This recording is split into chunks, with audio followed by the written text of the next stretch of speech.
kiitoksia lopetettuaan luostarikoulun. Lähtiessään luostarista Juliette etsi käsinsä naisen, jonka nimen hän oli kerran kuullut naapurissa asuneelta nuorelta ystävättäreltään. Hän halusi tulla turmeltuneeksi ja tuon naisen piti turmella hänet. Hän saapui naisen luokse, kainalossaan pieni paketti, yllään harkitusti epäjärjestyksessä oleva puku, hiukset hajallaan. Hänen kasvonsa olivat sievimmät maailmassa, ainakin jos rohkeina vilkkuvia silmiä pidetään hurmaavina. Minkä ikäinen te olette, kysyi Duvergier. Täytän 15 muutaman päivän kuluttua, Madame, Juliette vastasi. Eikä kuolevainen ole koskaan, jatkoi johtajatar. Ei, Madame, vannon sen, Juliette vastasi. Mutta joskus luostareissa, vanhus sanoi, rippi-isä, nunna, ystävätar, tarvitsen varmoja todisteita. Teidän tarvitsee vain katsoa, Juliette vastasi punastuen. Duenna otti silmälasit ja tutki Julietten huolellisesti. Ja sitten hän sanoi, nyt teidän tarvitsee vain jäädä tänne, kiinnittää tarkoin huomiota neuvoihini, todistaa pohjatonta kuuliaisuutta ja alistumista juoniini, osoittaa varovaisuutta tovereittenne kanssa ja ovelluutta miehiä kohtaan. Ja ennen kuin 10 vuotta on kulunut, minä annan teidän vetäytyä parhaaseen toisen kerroksen huoneistoon, johon saatte lipaston, peilin ja palvelijattaren. Minulta oppimillanne taidoilla huolehditte itse lopusta. Saarna päättyi, tulokas esiteltiin tovereilleen, hänelle osoitettiin huone ja seuraavana päivänä hänen neitsyytensä oli myytävänä. 4 kuukauden aikana tavara myytiin noin 100 ostajalle. Toiset olivat tyytyväisiä ruusuun, toiset vaikeammin tyydytettävät tai turmeltuneemmat tahtoivat avata täyteen kukkaansa puhkeavan lopun. Joka kerran Duvergier supistaa ja korjaa, ja 4 kuukauden ajan tuo petkuttaja tarjoaa yleisölle neitseellistä hedelmää. Tuskallisen alokasajan päätyttyä Juliette saa maallikkosisaren oikeudet. Siitä hetkestä lähtien hänet tunnustetaan talon tytöksi, siitä lähtien hän ottaa osaa sen voittoihin ja tappioihin.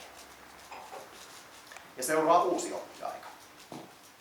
Hän viehätti erästä iäkästä irstailevaa herrasmiestä, joka oli tullut tapaamaan häntä vain hetkiseksi. Mutta Juliette pystyy tekemään itsensä suuremmoiseksi seuralaiseksi. Ja niinpä hän pian ilmestyy teatteriin ja kävelyretkille yhdessä Venuksen ritarikunnan ylhäisön kanssa. Häntä katsellaan, hänestä puhutaan, häntä halutaan. Ja tuo kaunis olento osaa toimia niin taitavasti, että vähemmässä kuin 4 vuodessa hän raunioittaa 6 miestä, joista köyhimmänkin tulot ylittivät 100 000 ekyä vuodessa. Muuta ei tarvittukaan hänen maineensa levittämiseen, sillä suuren maailman sokeus on merkillinen. Mitä selvemmin nämä naiset osoittavat petollisuutensa, sitä innokkaammin pyritään pääsemään heidän luetteloihinsa.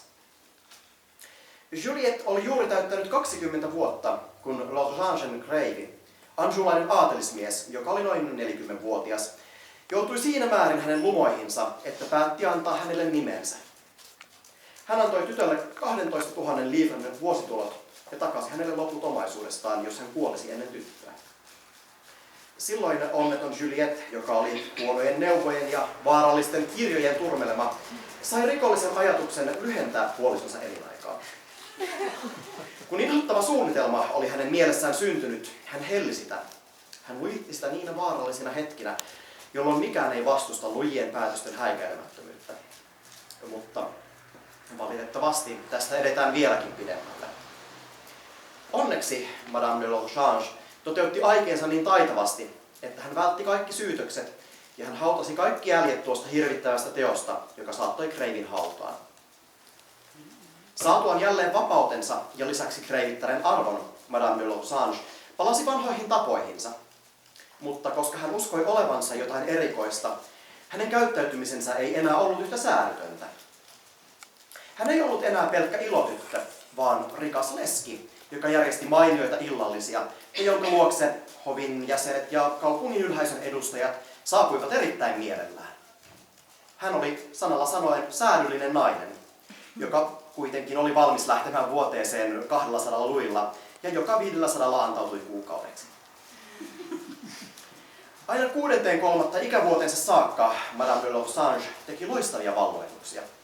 Hän aiheutti vararikon 3 ulkomaiselle suurlähettiläälle, 4 veronvuokraajalle, 2 piispalle, 1 kardinaalille ja 3 kuninkaan ritarikunnan ritarille.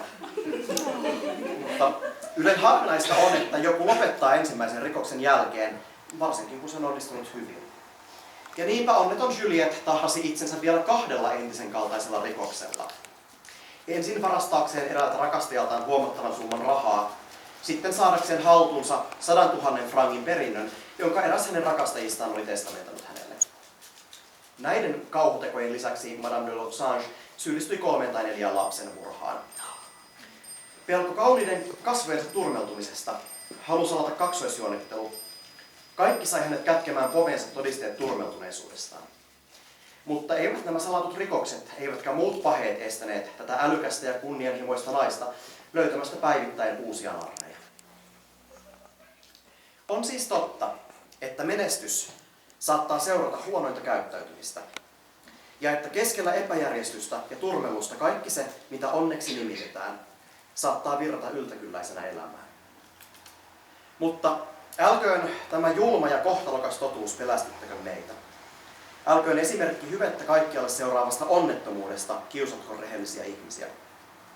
Sillä rikoksen onnellisuus on pettävää ja näennäistä. Ja eivätkö he, jotka ovat lumoutuneet rikoksensa menestyksestä, ruoki luojan heille varaamasta rangaistuksesta huolimatta sielunsa syvyyksissä matoa, joka kalvaa heitä lakkaamatta, estää heitä nauttimasta väärästä loistosta ja jättää heidän sielunsa vain repivän muiston rikoksista, jotka ovat johtaneet heidät siihen, mitä he ovat.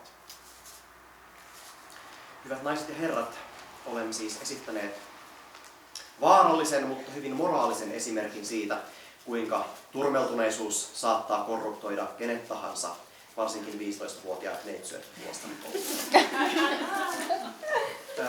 Näissä syvällisissä tunnelmissa nauttikaamme hiukan lisää virvokkeita, jos niitä on.